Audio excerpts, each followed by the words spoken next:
Bien, esta noche vamos a dar continuidad con el estudio detenido del libro del profeta Daniel. Ya la semana pasada hicimos la entrada de lleno al capítulo 1 y versículo 1. Y antes de hacer un breve resumen, quiero leer esto que siempre lo pongo al final, pero lo voy a poner al inicio.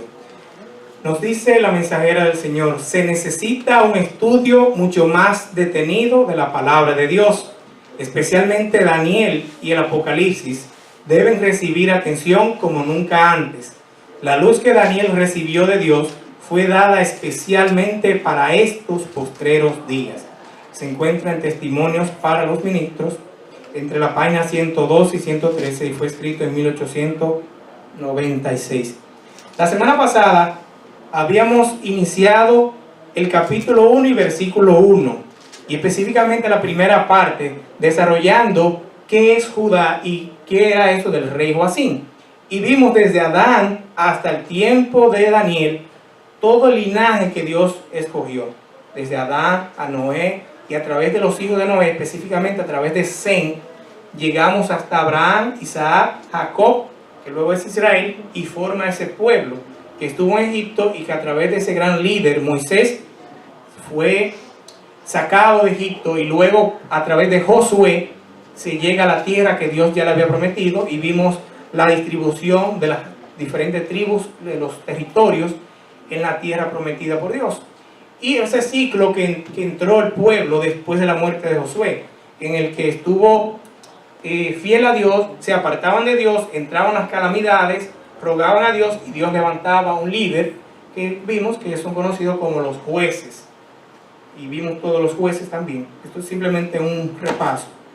Luego a través de Samuel se le pide reyes, y vimos el primer rey.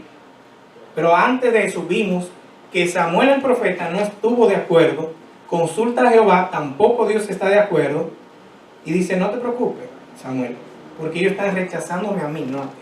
O sea, el que era el rey realmente era Dios, pero el pueblo quería un rey carnal que se equivoca. Así que Dios le permite, en su misericordia, que sí, que tengan un rey, pero bajo ciertas condiciones. Dios mismo escogió el primer rey, que fue ¿quién? ¿Quién fue el primer rey? Saúl. Y vimos que Saúl se apartó de Jehová, y por eso Dios lo rechazó y escogió a David. Y luego de la muerte de David vino Salomón, y por el pecado de Salomón la nación unida se dividiría. Una parte norte llamada Israel, compuesta por las 10 tribus, y la parte sur, que estaba compuesta por 2 tribus, la de Benjamín y Judá, conocida como Judá. Y ahí entendimos cuando Daniel 1:1 dice Joacim, rey de Judá, se refiere a eso. Y así vimos los 19 reyes que pasaron por Israel, y todos fueron excelentes reyes para hacer lo malo delante de Jehová. Ni uno se salvó. Un periodo de 207 o 210 años gobernando, y todos ellos hicieron lo malo delante de Jehová. Vimos también la parte sur, que por lo menos estaba un poco más equilibrada. Habían reyes buenos, habían reyes malos, pero por lo menos habían buenos. Y vimos que fueron 20 reyes, y esa parte sur duró más tiempo, unos 400 tantos años, no recuerdo exactamente, pero duró más tiempo que la parte norte, Israel propiamente, hasta que finalmente cayó totalmente.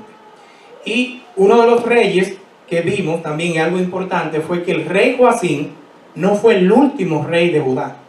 Cuando Daniel 1:1 dice: en el tercer año del reinado de Joacim vino Nabucodonosor y sitió la ciudad, no es que la ciudad dejó de existir ahí, ni que fue el último rey, y eso lo vimos, sino que existieron 2 reyes más: Joaquín, que duró 3 meses, y luego Matanías o Sedequías, que duró 11 años, y ahí definitivamente ya sí la nación fue totalmente destruida.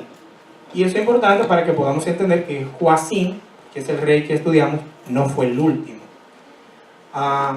Vimos que Joacim, o la historia más o menos que nos contó de Joacim, es que Josías, que era ese rey que llevó la gran reforma, tuvo 2 hijos. Joacás, que era menor que Joacim, que Eliaquín. El pueblo, después de la muerte de Josías en la guerra, colocan a Joacás como rey, pero luego vino Necao II, que era el rey de Egipto, llega hasta Judá, se lleva a Joacás, donde muere allá en Egipto, y coloca en su lugar a Eliaquim, y le cambia el nombre de Eliaquim por Joacim, y así pasa Joacim a ser vasallo de Egipto, vasallo de Necao. Y ya explicamos que vasallo es que le tenía que servir a esa nación pagándole impuestos. Es como que República Dominicana tenga que pagar impuestos a Estados Unidos a cambio de conservar la paz. Así que Joacim o Eliaquim duró los primeros 3 años, le sirvió a Egipto, porque en el año 604, 605 llegó Nabucodonosor, y entonces a partir de ahí Judá pasa a ser vasallo, una nación vasalla de Babilonia. Y luego vamos a ver hoy que 3 años después que estuvo sirviéndole a Babilonia, otra vez, o más bien se rebela el rey contra Babilonia, hasta que finalmente llega la total, no la total destrucción, pero sí llega hasta el tiempo en que Joacim fallece. Pero eso es un repaso, un resumen de lo que vimos la semana pasada. Hoy vamos a hablar de la otra parte que yo le mencionaba, Babilonia y el rey Nabucodonosor. En el año 3 del reinado de Joacim, rey de Judá, vino Nabucodonosor, rey de Babilonia, a Jerusalén y la sitió. Daniel 1:1, que es el que estamos desarrollando. Pero la parte que nos importa aquí hoy es que vino Nabucodonosor, rey de Babilonia, a Jerusalén y la sitió. Así que vamos a ver hoy qué es esto de Babilonia y qué es esto del rey Nabucodonosor, que por cierto les adelanto que cuando Nabucodonosor llega a sitiar a Jerusalén, él no era rey. Sin embargo, Daniel dice rey. Vamos a explicar esto más adelante, porque la Biblia no se contradice, hay siempre una explicación. Para empezar, vamos a hablar de la misma palabra Babilonia, del nombre de esa nación.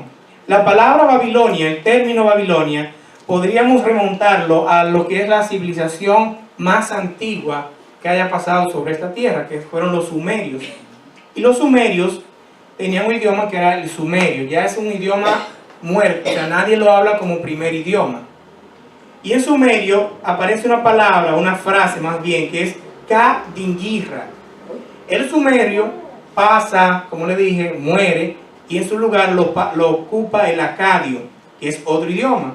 Y en el acadio la palabra Ka-Dingirra pasa como Bab-Ilin. El acadio a su vez tenía 2 dialectos, el asirio y el babilónico, y en el babilonio pasa la palabra como Bab-Ilanu, y luego del babilonio pasa al griego como Bab-Ilón, y al español como Babilonia, o al inglés como Babylon, etc. De hecho, la palabra bebé o baby en inglés viene más o menos de ahí, y más adelante vamos a ver algo que tiene que ver con el significado. Todo esto que acabo de explicarle es lo que se llama en lingüística una transliteración, es decir, cómo llega la palabra Ka-Dingirra a Babilonia. Y ya lo estoy explicando cómo fue, que fue pasando de un idioma a otro hasta llegar a esa palabra. Pero si vamos a traducirlo, la palabra Babilonia o Ka-Dingirra, Babilón, todo eso, lo que significa es puerta de los dioses. Así se llamaba esa nación. Puerta de los dioses. Imaginémonos un estado en Estados Unidos que se llame así. Vamos a ir a Puerta de los Dioses. Así que la misma palabra nos da a entender que hay un carácter religioso en esto.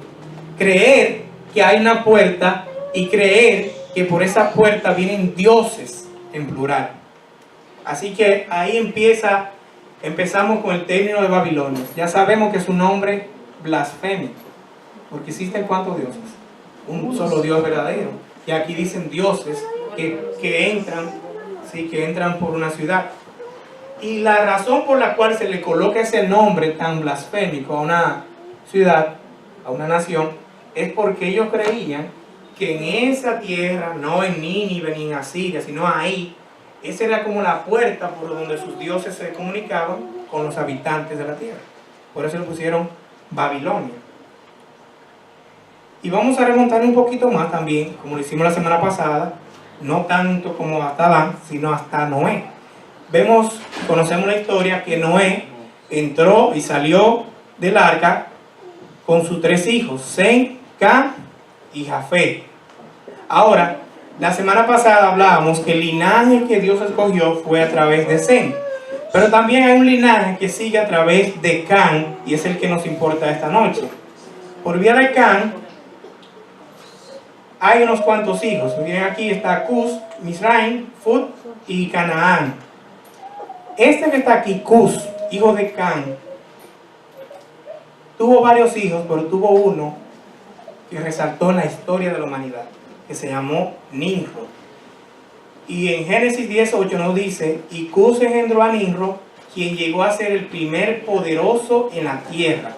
Esto es más o menos una imagen de lo que sería ese Nimrod.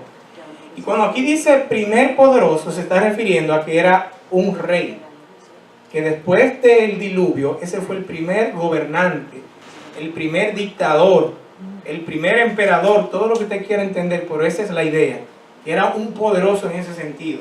No es que era fuerte físicamente, sino en el sentido de gobernar e incluso llevar a la persona a ser esclavo. Y muchas otras cosas más que se habla de Nimrod. También nos dicen en Génesis 10:9, este fue vigoroso cazador delante de Jehová, por lo cual se dice así. Se dice, así como Nimrod, vigoroso cazador delante de Jehová. Y aquí resalté la palabra delante, porque no es delante como haciendo una exhibición delante de Dios para agradarle, sino que en el hebreo original quiere decir en contra de Dios. Un cazador que está en contra de Dios. Y sí, también humanamente fue un gran cazador. Por eso se ve esta imagen aquí, no sé si se ve bien. Ahí se ve mejor. Donde se ve a Nimrod sosteniendo un león. Era un gran cazador en ese sentido también. También nos dice, y aquí nos confirma de que era un rey, que el comienzo de su reino fueron Babel, Akkad, Erech y Calne, que se encontraba en una tierra, en una llanura, que se llama la tierra, la llanura de Sinar. Y edificó luego, fue hacia Asiria, y edificó a Nínive, Cala, Rehobo y Resén. Es decir, 8.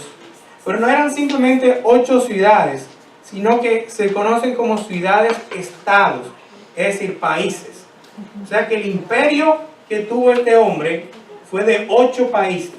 Por eso se dice que fue el primer poderoso sobre la tierra.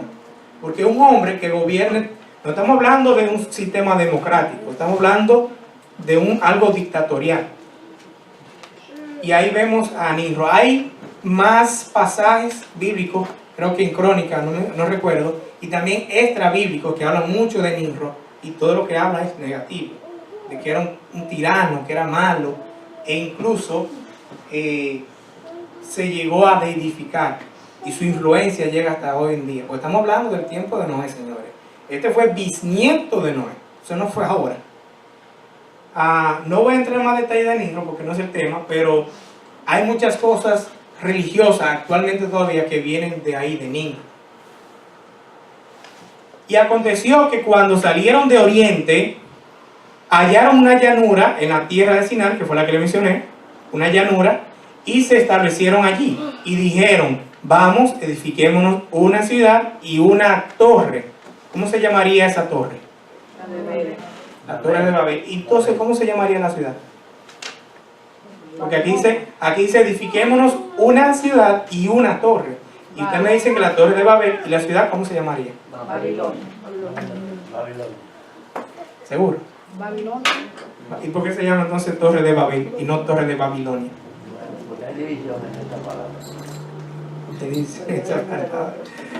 Bien, sí, Babilonia y Babel es lo mismo. La palabra Babel, no lo voy a explicar la transliteración, pero la palabra Babel es el singular de Babilonia. O sea, Babilonia es puerta de los dioses, en plural, y Babel es puerta de Dios, pero no de Jehová, sino Dios con D minúscula. Y es la misma idea. Estos hombres, dirigidos por Nimrod, cuando llegan aquí, ellos dicen, aquí, esta es la tierra de nuestro Dios. No en Nínive, no en Cala, no en Resén, sino aquí, por aquí se va a comunicar nuestro Dios con nosotros. Y ahí vemos ya lo que es el origen también de la nueva religión. Recuerden que Noé acababa de salir, porque un bisnieto, eso no hace tanto tiempo. Y ya con este hombre se estaba creando otra religión, la religión falsa. Todas las religiones falsas del mundo provienen de ahí, de Babilonia. Recuerden lo que pasó en la Torre de Babel, que se confundió el idioma y tuvieron que expandirse. Pero cuando se fueron con la religión. Por eso usted ve que en la China hacen una cosa. Los mexicanos, bueno, los antiguos, los indígenas, también tenían el mismo sistema. Es porque esa religión desde ahí empezó a irse por todo el mundo. Esa es más o menos una idea de lo que sería la ciudad de Babilonia, con el río Éufrates, allá la torre de Temenanqui, la puerta de Istar estaría aquí, y así por el estilo. Esa sería más o menos una idea de lo que sería Babilonia. Esto sería más o menos también la gráfica de la torre de Babel. Si ustedes se dan cuenta, tiene como una escalera. Y a la cúspide tiene algo en azul. El color azul era porque tenía que asemejarse al cielo. Era como una ideología de que alcanzar al cielo. Recuerden que dijo, hagamos una torre que llegue hasta el cielo. Pero esa casita que ustedes ven ahí es una capilla, un templo, donde se adoraba al dios Marduk, en este caso. Eran varios dioses, pero en este caso era el dios Marduk.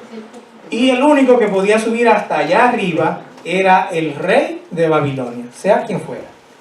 Por eso el rey de Babilonia tenía título como pontífice o sumo pontífice, o sea, constructor del puente, porque ellos creían que esa torre era el puente que comunicaba del cielo a la tierra.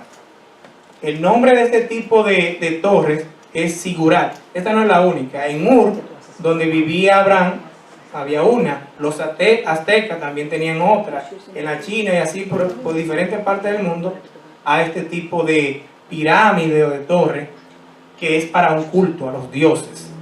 Y ahí, en esa capilla, subía el rey, que era como quien dice un sumo sacerdote, un pontífice, la máxima autoridad y el único digno de poder subir hasta ahí. Era el representante de ese Dios para los hombres de la tierra. Más o menos esta es la idea. Tenían una capilla, el templo central, las escaleras y así por el estilo. Esta es una que se conserva un día, creo que está, no recuerdo dónde que está, pero esta está en Medio Oriente también. Esa es una foto. Eso no es un dibujo ni un esquema, es literalmente así como bien alta. Y más o menos la expansión o donde se encontraba Babilonia. Fíjense, está por aquí. Babilonia o Babel era lo mismo. Y aquí están algunas de las ciudades que les mencioné: Erech, Ur, allá Cala, Nínive. Toda esa zona que ustedes ven ahí era el imperio de esa Babilonia, que empezó como una simple ciudad, pero luego se empezó a usar como una región de Babilonia y luego también como un imperio babilónico. Aquí otro mapa. Está en Mesopotamia. Meso, esa palabra meso significa entre, y se refiere a que está entre los dos ríos, el Tigris y el Éufrates. Y ahí está Babilonia, cerca del río Éufrates. Por eso ustedes ven que Apocalipsis habla de manera simbólica que se va a secar el río para que entren los reyes. Por eso simbólicamente, pero viene de ahí. Y ahí, para que ustedes vean desde dónde llevaron a Daniel. Que por cierto, no fue que Daniel lo montaron a un caballo y lo llevaron a Babilonia a caballo, a pie. Y miren desde dónde. Desde ahí hasta ahí. Todo eso. O sea que caminó mucho. Las dinastías. Vamos a hablar un poco de las dinastías de Babilonia. Dinastía se refiere a familia completa que reinaban. O sea, el papá era el rey, cuando moría el papá seguía el hijo y así por el estilo. Eso se refiere a dinastías. Hubieron 10 o 11 dinastías, dependiendo del registro histórico. Y estas son las dinastías. No voy a mencionar todos los reyes, pero estamos hablando de aproximadamente 120 reyes en total, entre toda la dinastía. Y estamos hablando más o menos desde el año 2000 antes de Cristo hasta el año 539. La que nos importaría aquí es la dinastía, la última dinastía, que se conoce como la dinastía neo-babilónica o la dinastía caldea. Neo significa nuevo, como decir la nueva Babilonia. Y caldea tiene que ver por el origen. Los caldeos eran una tribu descendientes de Sem, eran semitas. Así que esta familia, esa dinastía, eran caldeos. Y ellos llevaron a Babilonia a una nueva posición a nivel mundial. Esta es la dinastía neobabilónica o caldea. Fueron 6 o 7, dependiendo como usted quiera verlo. El primero fue Nabopolassar. Ese fue el que llevó a la nación y fue el que construyó, vamos a decir así, el imperio, porque era un imperio, el imperio neobabilónico o el imperio caldeo. Él también destruyó al imperio asirio, que era el imperio más fuerte para ese tiempo. Este rey, Nabopolassar, destituye, logra vencer a Siria y así se puede imponer su imperio neobabilónico. Y reina desde el 625 hasta el 605 a.C. Y luego le sigue su hijo Nabucodonosor II. Históricamente es Nabucodonosor II, porque hay una de esta dinastía donde hay un Nabucodonosor primero. Si hay un segundo, hay un primero. Luego siguen los demás: Amel-Marduk, este también aquí, Neriglissar, Labashi-Marduk. Toda esa palabrita Marduk y Nabo son nombres de los dioses que ellos creían. Así que al español nos llega como si fuera una palabra, pero el idioma de ellos es una frase, y lo vamos a ver un poquito más adelante. Y el sexto fue Nabonido, pero Belsasar fue corregente. Y esta parte es importante. Cuando vayamos al capítulo 5, vamos a tratar un poco más de esto, porque históricamente se criticaba el libro de Daniel. Decían, no, ese libro es mentira, porque en el registro histórico no existe Belsasar, solamente se mencionaba en la Biblia. Pero hallazgos recientes, descubrimientos recientes se dieron cuenta y él está ahí. O sea que la ciencia nuevamente confirmó lo que ya nosotros creíamos. Así que Belsasar fue corregente con su rey, vamos a decirlo así, con su padre Nabonido. Y aquí hay un esquema un poquito más explicativo, donde vemos el tiempo en que reinaron cada uno. Nabopolassar del 627 al 605 a.C. Luego le sucedió su hijo Nabucodonosor II del 605 al 562. Luego vino Evil-Merodec. Tiene otro nombre, son dos nombres, puede conocerse así o también así, Evil-Merodec, que gobierna del 562 al 560. Y luego llega Neriglissar, porque una hija se casa con él y gobierna del 560 al 556. Luego le sigue Labashi-Marduk, que solamente dura 2 o 3 meses, en el año 556. Luego la sexta parte, el sexto descendiente, que fue Nabonido, del 556 al 539. Y si se dan cuenta, en la fecha de Belsasar o Baltasar, como que coincide un poco con la de su papá. O sea, fíjense que aquí terminaba uno y empezaba el otro, pero aquí están juntos, terminan juntos, pero si se dan cuenta no inician juntos. Nabonido empieza en el 556 y Belsasar en el 553. ¿Qué ocurre ahí? ¿Por qué dos? Es lo que se llama corregencia. O sea, Belsasar fue corregente, eran reyes al mismo tiempo, que gobernaban al mismo tiempo. No era que uno quitaba al otro. El padre seguía siendo rey, pero estaba enfermo y se había ido a Susa, que era la segunda capital del imperio, y Belsasar estaba en la segunda capital, que era en Babilonia.